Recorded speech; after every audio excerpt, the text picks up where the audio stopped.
আসসালামু আলাইকুম প্রিয় ভিউয়ার্স। তো আজকে পায়ে দিয়ে কীভাবে হাতুড় দিয়ে ইট ভাঙতে পারি তা আপনাদের দেখাবো। তো সবাই ভিডিওটা দেখবেন এবং লাইক কমেন্ট শেয়ার এবং সাবস্ক্রাইব করবেন।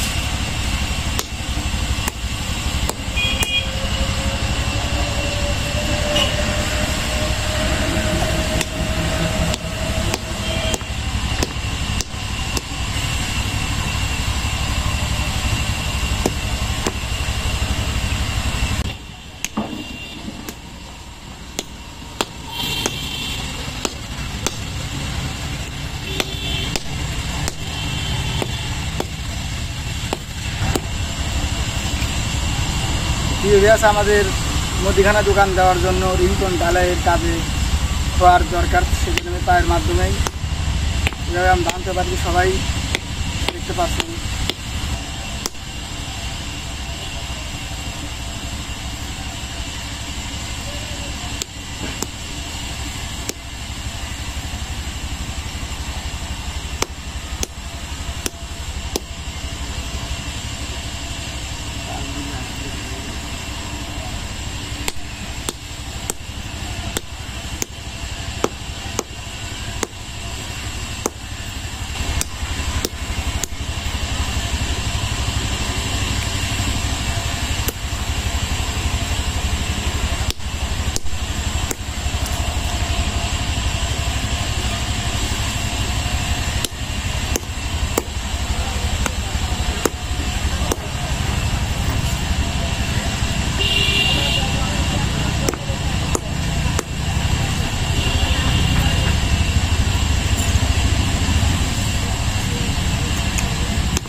প্রিয় ভিউয়ার্স, আমি এইভাবে পায়ের মাধ্যমে কাজ করতে পারি, সব কিছু পায়ের মাধ্যমেই।